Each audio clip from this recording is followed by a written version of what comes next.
The Volta River Authority, the VRA, announced a controlled spillage of the Akosombo Hydro Dam on September 15, 2023, citing excess water levels. However, this single decision became and still is a major disaster in the area thus far, affecting an estimated 39,000 people in the lower Volta Basin.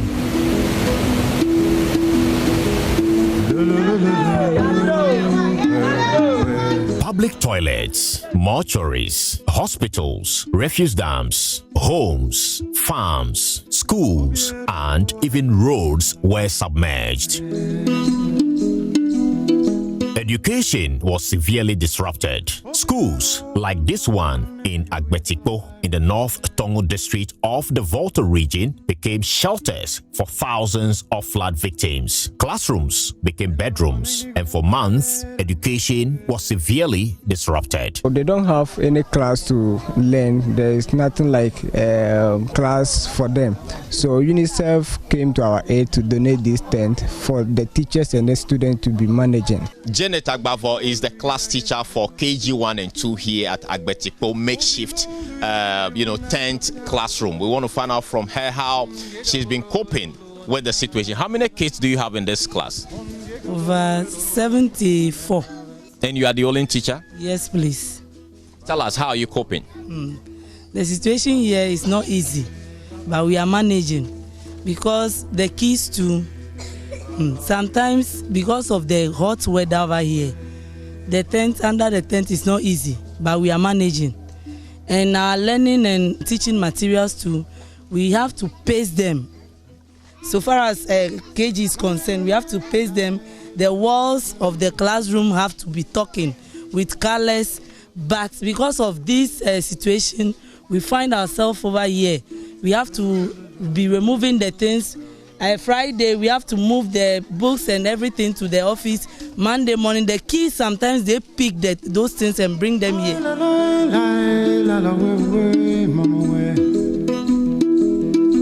Livelihoods were shattered.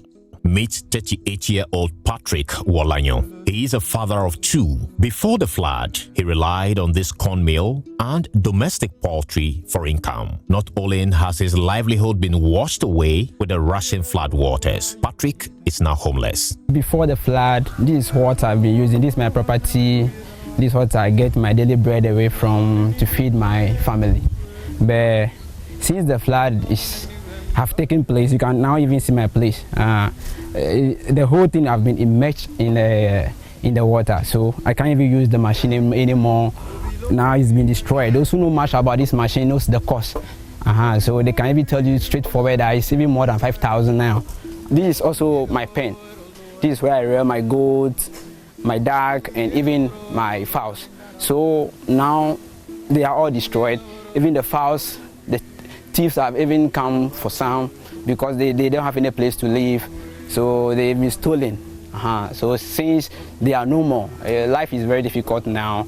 I don't even have anything doing anymore. This is where I used to stay with my family. Okay. Yeah, so for now the status of it is not even looking nice for you, as yourself you can see. Okay. There's no one in because I'm the one. I'm now living with my sister. Okay. Yeah. So it is because of the flood. The flood waters came so high. I can see it up there. Yeah. Okay, so the entire place, submerged in water. Yes, and so as we move in, you can see a lot of cracks in here. So you virtually couldn't save anything. Yeah. Because in here, I can see pillows on the floor. Everything. I can see the plaster on the wall actually falling off. Which tells you any moment this structure can just come down. Even us standing in here is not safe for us. I can also see your bed and then your drawers, the mosquito nets. The fan is still hanging here. Yeah. And so your electricity cables are still hanging, which clearly shows that you could not save anything at all. I mean, your bicycles, everything in here. And so these are your personal effects that you've actually lost in this flood. And so when you look back, you come back to this room, where you used to have your family family discussions, and you see the state of affairs now? I mean, what comes to mind? It's very, very painful anytime when I get here. That's why you can even see there is no cleaning. Because when I get there, when I see things, then I don't know what to touch. I don't even know where to start from. So. And that is the tale of the misery, pain, and neglect that has, met these residents of North Tongu and other parts of the country as well. But let's now bring in Member of Parliament for South Tongu, Kobena Woyome. He joins the conversation. Good morning, sir. Yeah. Hello, Mr. Woyome. Can you hear me? Yes. Good morning. It's a pleasure having you join the conversation. I'll start from here. It's been many, many months since the spillage of the dam. In your constituency, how badly affected was it? I know North Tongu was particularly hard hit. How affected was your constituency? And what is the status of the residents today? Thank you very much for this opportunity. Let me use this to also greet your viewers and those that are listening via audio. Very good morning. Yes, we were hard hit. We were hit.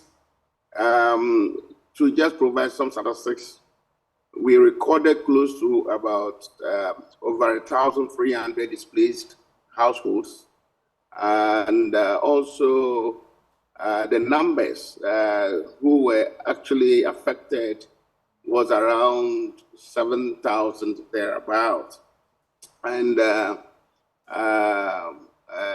whole district, one hospital was affected. I mean, this hospital, I would equally say, is a district hospital, even though it is not, in terms of its capacity and what it does for the people of the area and even beyond. And that is a Komboni hospital. It was totally shut down, and those who lived in bungalows just around the hospital had to be evacuated. Mortuaries had to be emptied quickly because they were also affected. And then we had this Gridco power station that facilitated power to many towns and villages in the southern Volta, as well as part of Dangbe East, Adan and its environment. So that also went down, and so it was a very difficult situation, and the number of communities, I must say, were around 29, 30 communities that were affected in my area. To what level of normalcy has life returned? I mean, looking at those who are affected within your constituency, how would you say, how normal is life again? Or are they still struggling just to return to normalcy? Yes, I would say that they are struggling. I mean, but let me use this opportunity also to thank the people who rose to the occasion to support us, the churches, the NGOs, individuals, former President John Dramani Mahama, and then the running mates, and several institutions that really rose to the occasion to support us. But for government, we are yet to really realize any support coming, even though there was an amount that was mentioned in the budget. We are yet to see its impact. Are you saying the amount that was budgeted for has not reached you, the members of your constituents? Is that what you're saying? Absolutely not. We have not even heard of it being distributed or being used to support the so-called relief stage that was actually announced as part being the allocation of the 220 billion Ghana cedis in the budget.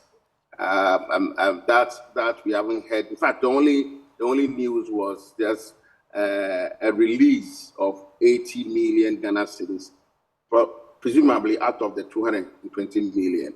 But even that, we are yet to know how and where and what actually they intend or are using that money for. But then we still have displaced people that are still perching. What we did in our area was to encourage a lot of people to accommodate displaced people so as to help them come out from the trauma they were suffering from or they have suffered, so that at least they can reintegrate fast. So, and then let me just also say kudos to such families and people of South Tongu who gladly and warmly welcome many into their homes and allow them to feel somewhat comfortable in the time being. But as they are really displaced and are still patching, they are still struggling to really get body and soul together. So we visit them, we support them as and when relief items come in, and then are hoping that they can go back to their livelihood that have been denied them due to the flood, because they've been taken over. Many of them are farmers. Many of them are farmers, some into crop production, others into fish production. That is the cage system. So they also got these cages washed away and everything taken totally away by the flood water. So here where we are yet to really see any impact of any releases maybe government might have made or whatever. And so the situation is not that smooth for quite a number of them. The Richard Novarti Hospital, which is the Kobena Hospital, are also doing their best, even though we are not too sure about the bungalows that we've had to just push the nurses to come back to occupy. We can't really vouch for the buildings. However, we need these nurses to be close to the facility in order to continue to render their services to the people that attend the facility. So we need a whole lot of support. We need the intervention of government. We are just waiting. I must say that to put figure to the collapsed buildings, we are having almost getting to about 500 collapsed buildings in South Tongu as we speak. About 500 collapsed buildings that needs to be rebuilt or resettled. And so all of these are various statistics that we have to give out. And so we still are not out of the situation, my brother. All right. So finally, before I let go of you, what are the expectations from your end? What are you going to do? What is your call to government right before you go? I think government so far has been so disappointing. It has been so disappointing. They've not shown care. They've not shown any love to, really give that relief that our people who are hit and affected need. And I must also say that the carelessness, if I may put it this way, of those who actually carry this out. You see, it's self-inflicted. It could have been avoided, of course. So many calls from people for an investigation into why, so that at least we are guided by what happened to prevent this from happening going into the future. If somebody didn't do his work well, at least, so it is, we really haven't done much. I mean, the government's own interministerial committee, we are yet to see them really telling us their findings and what and where they are and when they intend rolling out any support or intervention. And so government is totally absent in this case in terms of any intervention or support for the people. You see, so I can only encourage the number of yourself, your institution, the multimedia, your sister nations, your colleagues from City FM and City TV, and several others across the country, and many NGOs, including those locally and international, churches who have been helping all this while, should not relent. They should just support so that at least we can bring some normalcy back to these wonderful people. Government must really be seen acting. I mean, we are in about the 4th month now, entering the 5th month, and we are yet to see any release. And in fact, even the description of the money being the relief stage. When are you providing relief to people who have been affected by flood since last year? When? When are you providing that comfort? And when are you providing that, a smile back onto the faces of these wonderful people who have been affected all this while? And why are the feet dragging?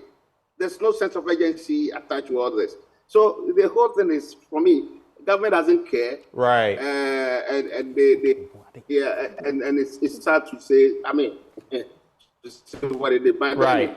These are the challenges, and these are the people who, hello? Yes, I can hear you.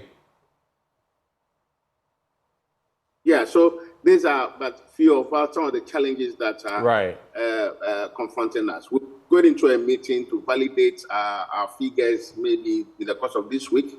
And then I don't mind to share some of the details also with you. In fact, let me use this opportunity to thank the chiefs and people who have been so wonderful. In fact, the chief, the Tongu Association of the Tongu Chiefs, they've been so wonderful in all of these efforts. And my colleague members of parliament who were not even informed. Come back after the floods. Also joining us in the studio, we have Patrick Sokbo.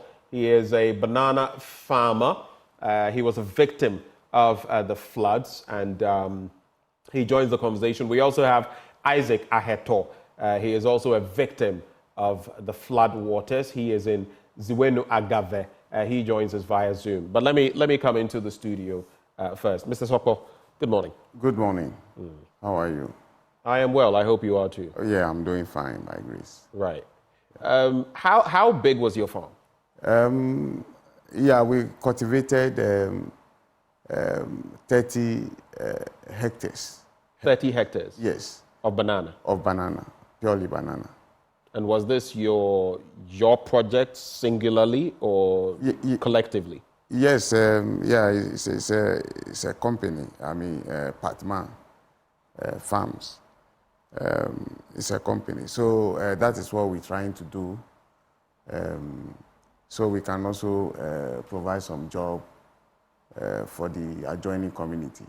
I see. Yes, and I can say since we've been hit by this unexpected flood, things have really gone bad for us. We are on our knees, and all efforts, to have some relief, some kind of compensation from government. Nothing has come. How many people were you employing? Yeah, we permanently we have 32 staff guys working on the farm, but depending periodically, we also have 35 casuals.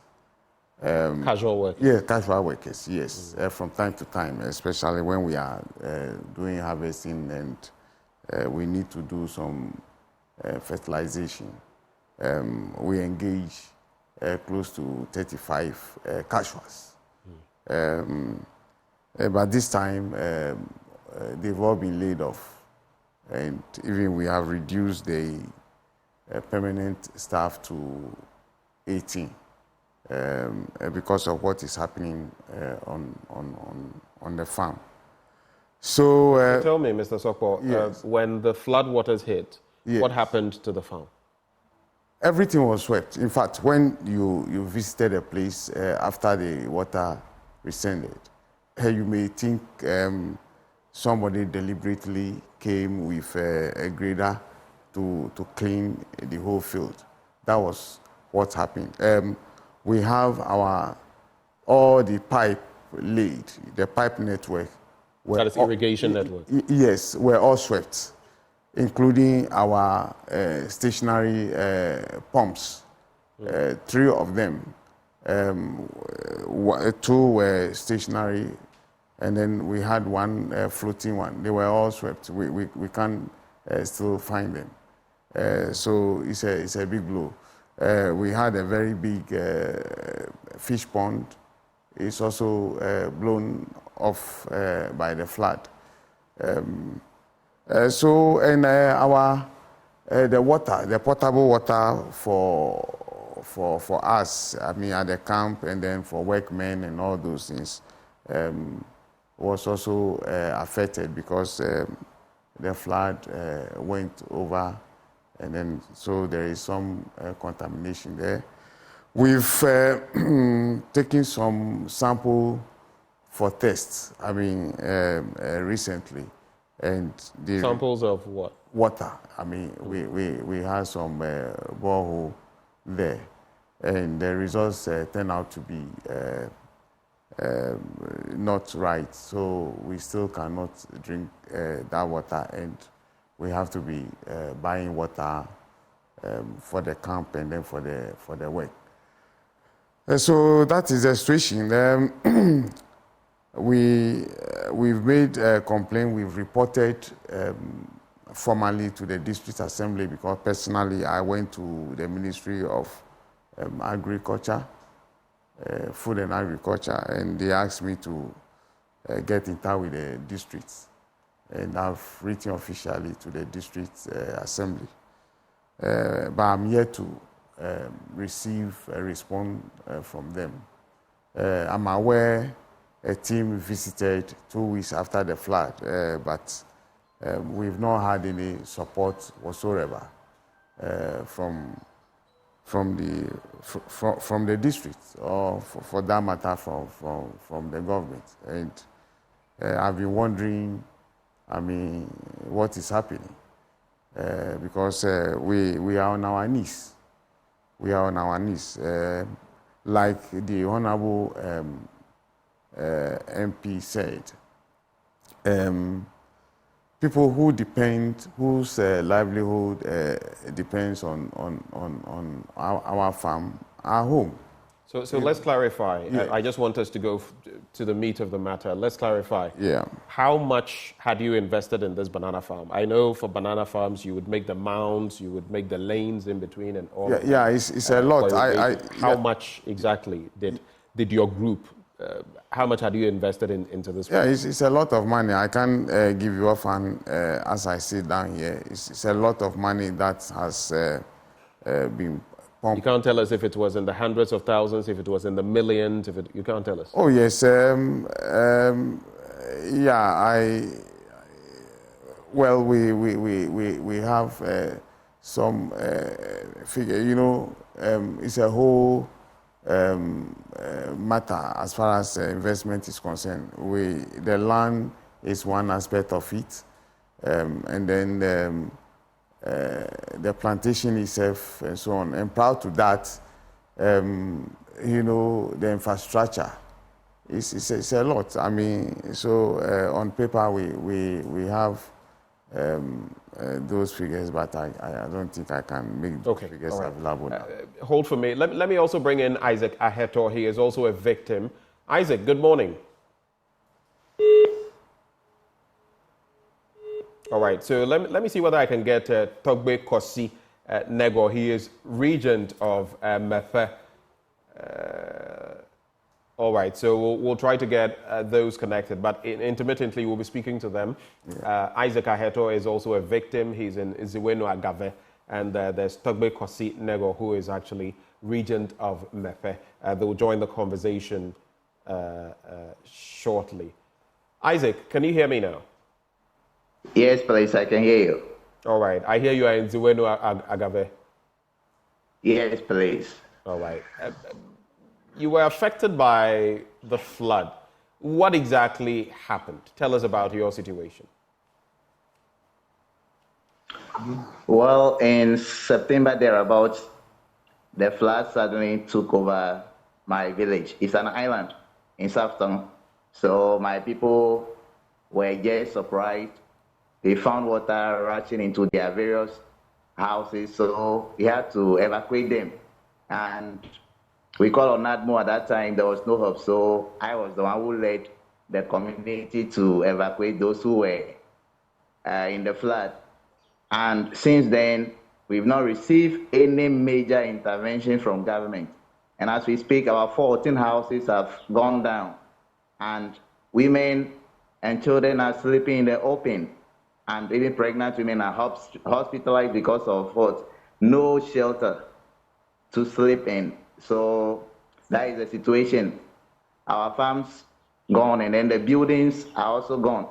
And fishermen too do not have any work to do now because the river has river weed, that serve as home to the fish that we catch for market and generate income from there. But since the current came in and the flow was so powerful, the river weeds have been washed away. The topography of the riverbed has been changed. So there is no fishing activity going on. And the victims are really suffering. They don't have homes to sleep in, and they don't even have work to do to feed their families. That is what we are going through now. What were you farming? Well, we engage in vegetable farming, cassava farms, and other crops. And when you talk about the fishermen, they engage in clam farming. They rear oysters in the river, in the shallow waters. But when the flood came, it brought a lot of silt and it has destroyed the oysters. Those who have fish ponds, their fish ponds have been carried away. So there is no work for the people to do now. Now, those who manage to put up some net to go back into business, when they cast the net, they don't get any fish because the topography has been changed.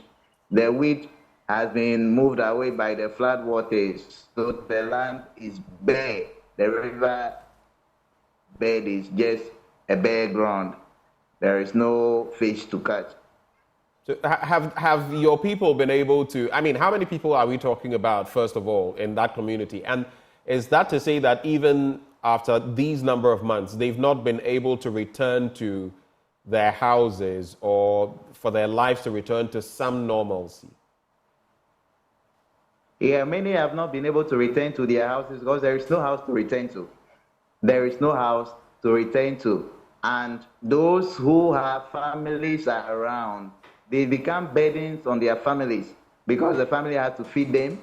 They have to give them space to sleep.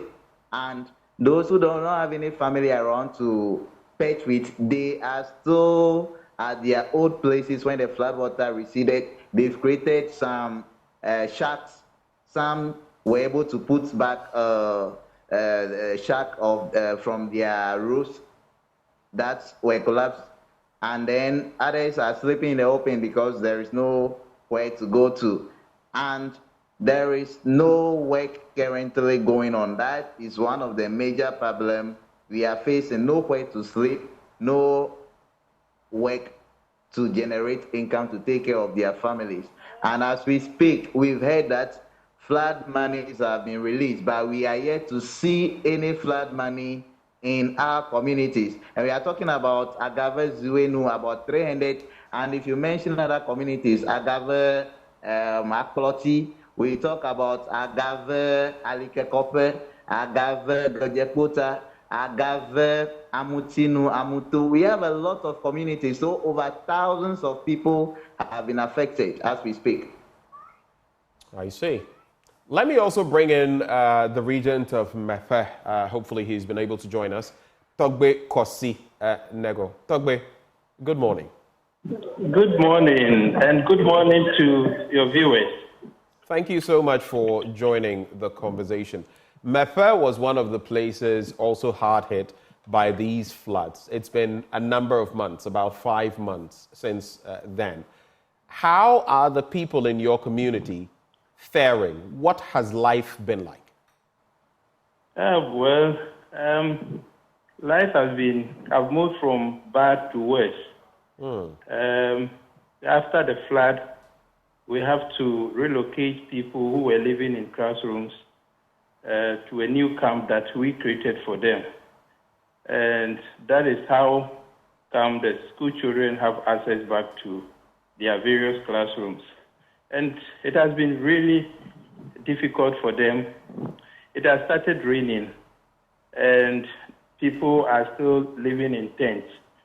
And whenever it rains, they have to hang somewhere and wait for the rain to stop and the grounds to dry.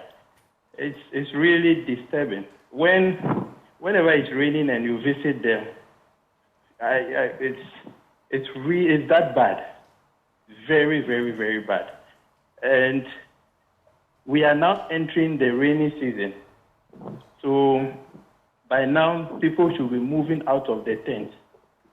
But there has not been any resettlement. There has not been any compensations. Farmers are waiting for something to start their farms. They can't plow their land. They can't have seedlings. And it's really difficult. And now, through the generous help of Ghanaians who came to our aid, all the food that was donated to our people, they finished consuming them because our population, the number was over 16,000 people in Mepe alone. You know, Mepe was the epicenter. And so whatever came that we distributed to them, they have finished consuming them, and now they have nothing to eat. Are you saying that as of really now, for them? Togbe, are you saying that as of now, the people in Mepe are hungry, are thirsty? Is that what you're saying? Yes, they are very hungry. We are the first contact. Whenever they are in need, they come to us first. And so we listen to them on daily basis. I remember some weeks ago, one lady who lost her house and lost her income came to me that her parents are sick. Both her mother and father are sick, and they have no place to sleep. So he has to move her father to Ashama, and the mother to another relative. That is the situation. And she was feeling suicidal. She told me that she doesn't even feel like living anymore. That is the situation of many other people in Mepe. It's that bad. Those who traveled out of town as a result of the flood has not been able to return home because there's no house to return to. And the sad aspect is that interministerial committee was formed. The president announced to us when he visited us. And as at now, the interministerial committee has not visited us. And they are going to take decision on our behalf. How are they going to assist us or be helpful to us if they do not engage us? You're suggesting. We also have some ideas we can also put across. If they don't visit us, if they don't sit with us, how are they going to address us? They are going to be working on the data that they have. What if what they have is not the accurate one? Okay, so this flood that happened, we all know that this was not the first time it happened. It happened in 1963 during the construction of the dam.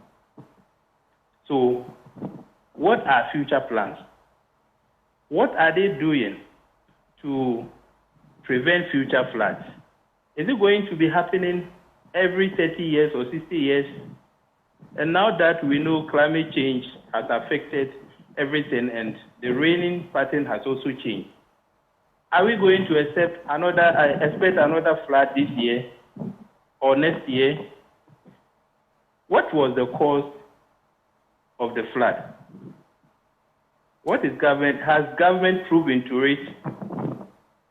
These and many other questions that we have, and we don't have anyone to answer these questions. Right, Togbe, how are the people getting sustenance now? Have you interacted with NADMO, for example? How are the people getting sustenance, food, drink? What do they have to do to get, and even healthcare? Well, during the flood, the health directorate have been very helpful. They formed mobile units, and they were assisting with by screening, and other groups also came to do health screening for our people. And currently, City FM, City TV, and Ghana Chamber of Mines also built us a health center, of which we are hoping that it will start work soon. NADMO has not been responsive in terms of taking care of our people. When, as I said earlier, that we have to create the camp at Degome ourselves. And we're hoping that government will come, or NADMO will come to us and take over the camp so that we can hand them over to government or NADMO to take care of them. But when you visit them, see, all the food that we received, we were sending it to them in badges until we got finished. And now we have nothing to share with them. When you ask them, when you visit them and you ask them what NADMO has been bringing to them, it's not something that can take care of the people. It's not enough. What we have received from other people that we have distributed are even more than what NADMO is doing. So we are even afraid of what will happen. There's no information. We will just be at home and then they will come and dump something on you that, oh, they are coming to do this. So we don't have any plan. We don't know government's plan, whether government is going to resettle or compensate. There's no information, so not even from the interministerial committee. There's no information when you ask about. Question, no one is able to answer you. Togbe, there's no information about compensation. There's no information about resettlement. So what are you doing for yourselves? How are you dealing with the situation? It's really difficult because we can only engage government to come to our aid. That is all that we can do. We don't have the resource to build for our people. The only thing we can do is to create that camp, the new camp that we created. And through the help of our MP, he has been able to build a new camp that has reduced the number. But still, there are even people living in town that don't even have access because the tents at the camps could not accommodate all of them. So there are still people living, sleeping in other people's compound, kiosks, who don't even have a place at the camps. All those people need help. It's really difficult for us because we don't have the resource to take care of them. And the farmers too, they are crying. They keep coming to us. Yeah. We have nothing to do. Hold for me, Togbe. Hold for me. Let me come back into the studio. So, Mr. Sokpo. Yes. As of now, I mean, can you? Is that the reality? Yes. Togbe just enumerated the problem as it is right now. About the farmers, we have not been spoken to by anybody or been given any promise whether they will meet us halfway or they will give us any kind of support by way of compensation and so on. Nobody has come to do anything. They haven't come to carry out any assessment of the damage that we suffered during the flood, the spillage. So we are just holding on. I mean, no information is coming by way of government to assure us and so on. And the issue at hand is those community folks who work for us, who are working with us, also don't know their faith because as at now, we don't have much doing. So they are also just hanging on every time they come to inquire about the way forward. So the situation is very frustrating because we don't know exactly what is going to happen in the next day, the next moment. Nobody is talking to us, and we are at a loss. Yeah. Let me conclude with Kobena Woyome, Member of Parliament for South Tongu. So what then is the way forward as far as you are concerned? Final words on this. Thank you very much. I think we, the members of Parliament, are talking among ourselves, putting together some various plans, including probably civil government or whatever pressure we can bring to bear, to drum home all that our dear brothers have enumerated, and they are real, and I'm sure they have their own on the ground, being the representative of the president, His Excellency, the DCs on the ground, and I'm sure they'll be providing them with maybe adequate information for them to even know better and exactly moving quickly as a form of displaying care. But I think that hasn't been done, and so we probably may have to put in some other measures by way of forcing them to probably act quickly. And the probe that we wanted to even commence in the parliament is something that we need to, so that at least that also brings to the fore the dimensions, the degree to which this thing has really impacted negatively on a lot of people, including individual businesses, and that has altered the social life and economic life of the many. And also, of course, the way the gentleman really articulated something very important that ought to be looked into: how the livelihood of the fisher folks, those who depend on the river for both their food and, of course, every other, even river transport, because of the aquatic waves blocking the movement and impeding the way people are able to commune. These are real challenges, and there's a need for government to be seen acting. And I do not understand why the delay all this while. There's a need for us to quickly think fast. And all right. I'm sure when Parliament will act accordingly. All right.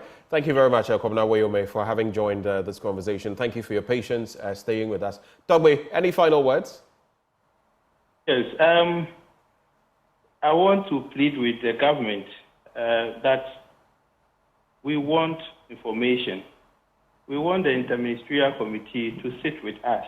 Let us know their plan, what they have for us, what they are doing to prevent future floods, because we cannot be going in cycle where this thing will happen and happen and happen again. People have lost so much. People have lost so much.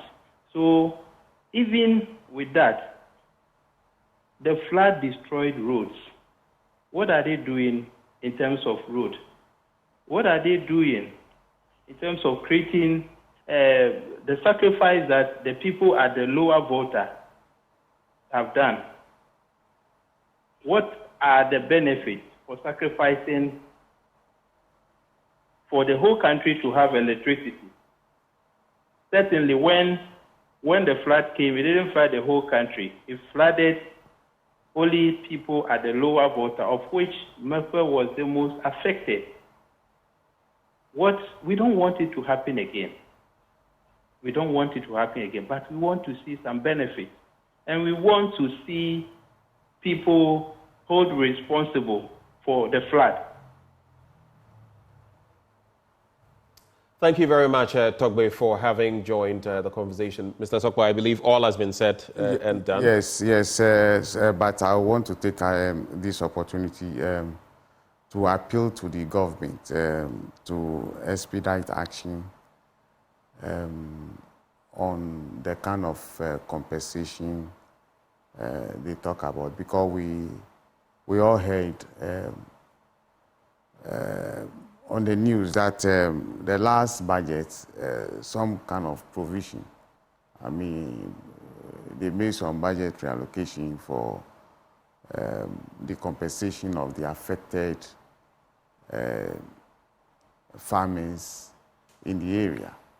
So I'm just appealing to the government to expedite action in meeting us halfway.